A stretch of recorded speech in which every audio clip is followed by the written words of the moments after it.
Bismillahirrahmanirrahim. Assalamualaikum warahmatullahi wabarakatuh. Untuk malam ini kita akan membacakan pahala membaca ayat Al-Quran selama 10 kali.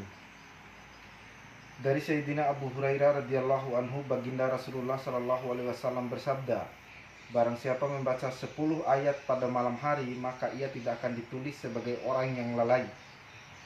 Hadis riwayat Hakim, sahih menurut syarat Islam, syarat Muslim. Faidah: membaca 10 ayat pada malam hari yang hanya menghabiskan beberapa menit akan menyelamatkan orang yang membacanya dari digolongkan sebagai orang-orang yang lalai. Keutamaan apakah yang lebih besar daripada keutamaan ini? Terus selanjutnya, pahala membaca 100 ayat Al-Quran.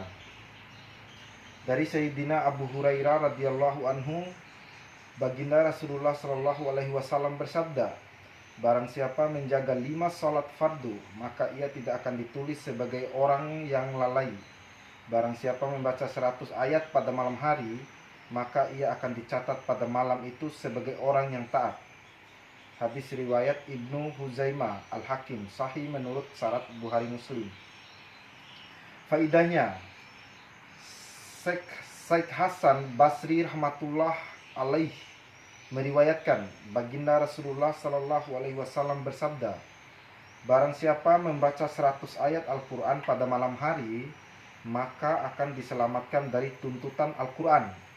Barang siapa membaca 200 ayat, maka ia akan mendapatkan pahala ibadah semalam suntuk. Barang siapa membacanya 500 sampai 1000 ayat, maka ia akan mendapatkan 1 kintar. Sahabat bertanya, apakah kintar itu? Beliau bersabda, senilai 12.000 dirham atau dinar.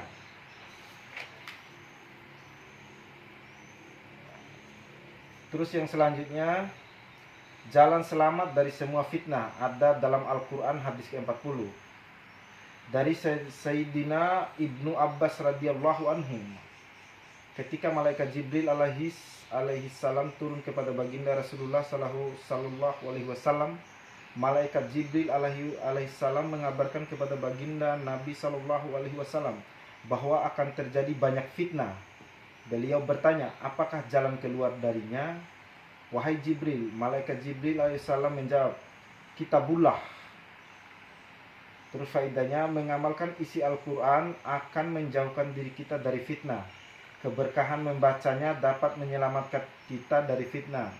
Seperti yang dijelaskan dalam hadis ke-22, bahwa rumah yang di dalamnya dibacakan Al-Quran, sakinah dan rahmat akan turun ke dalam rumah tersebut, dan setan-setan akan keluar.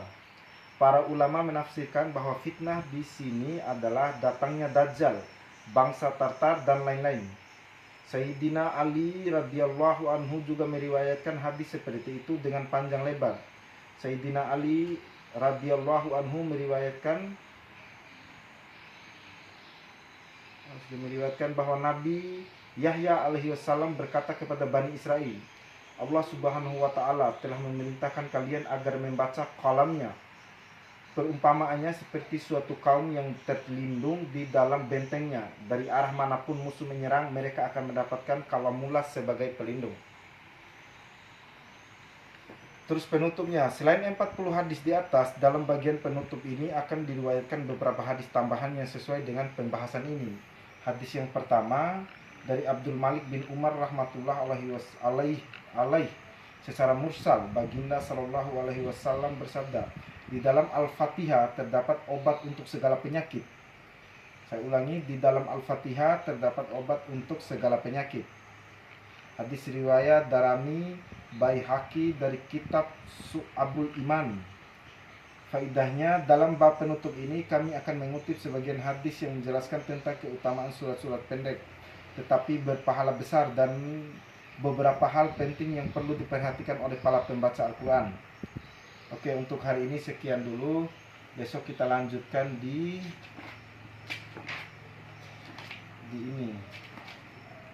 Oke.